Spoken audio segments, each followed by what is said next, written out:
Hi, I'm Scott McLaughlin with Realtor with 1% List, and I'm here to talk to you today about the buying process. Yes, that's right, buying process, because we also do help buyers out.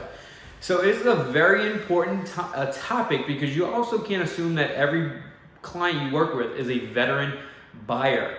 You might deal with first-time home buyers because you're going to be out there to the world saying, hey, I'm a real estate agent, and they might be a first-time home buyer. But even the veteran buyer still needs a consultation on how to buy a home. So I'm going to go through the steps of the buying process. First and foremost, the most important is financing. Get your client in front of a lender or talk to a lender to get loan approval. This is very important because what it's going to do, it's going to tell your client where they stand financially, what kind of house they can afford, and what kind of note in that house that they're looking at. So you don't want your client to just, in the importance of this, because they could be looking at houses at $250,000, $300,000 and say, hey, I'm ready to go buy this house. But when they talk to a lender, they really can only afford $200,000. Now that's a big difference. $250,000 to $200,000 is a big difference. Or vice versa. Let's say they only think they can afford $150,000 to $200,000, but they talk to a lender and realize, wait, I really can afford $250,000 and $275,000 and be very comfortable with that. And then all of a sudden, they're much more excited to buy a house. So let's get them pre-approved, because technically also you can't buy a house unless you have cash. You can't buy a house unless you have that loan approval ready to go.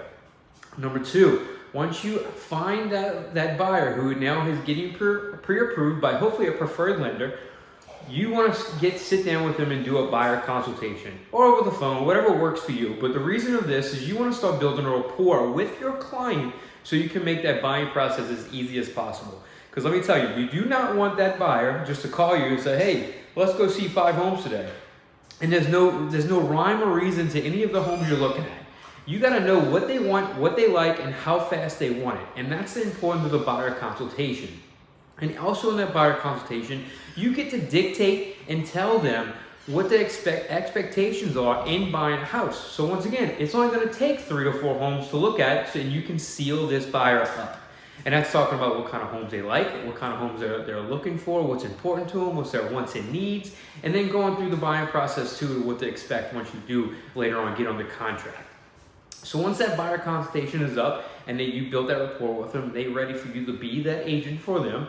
And also in our documents, you can also get a buyer representation sign, which is also very important because at the end of the day, buyer agents are free, so you want to lock them in.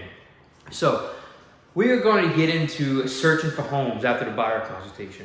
So searching for homes might look around the internet, but what we're going to do is we're going to be the professional. We are going to put them on a multiple listing service search. So we are going to send them the most pertinent properties to them every day because you are the professional, you are the one they hired, so they're expecting you to find homes as well. But let's be right too, it's the world of technology, they're already looking online, you can't stop that. So you also can be their resource also while they're looking for homes. So then we're going to go view homes. And now you don't want to get that client who's going to say, let's go look at 10 homes.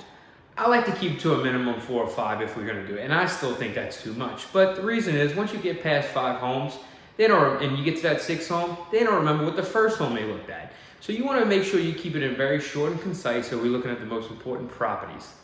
So once they're in that home they can't live without, it's time to write the contract. Now, this is going to be an easy process because during that buyer consultation, you explain what the purchase agreement was to them. So they are ready to roll and know what to expect and know what kind of offer they'll be asking. Because you're going to write that contract, you're going to run the comparables on the house, make sure that you're going to offer them a competitive offer so you can hopefully get them accepted. Next is once you get that right to contract, we're going to do a little celebration. Step 1 is complete, but then we're going to go through the steps to get that house closed. Now, the 3 important things that dictate the next time after you get a contract is you're going to get a home inspection done on the property. You're going to make sure there's no major defects at the home that you're buying and make sure that you want to get things, desired remedies fixed. Desired deficiencies fixed.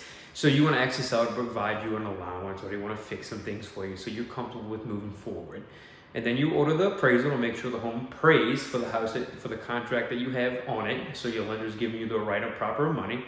And then also, we then going to get final loan approval, and we're going to get the keys, and we're going to move on in this thing.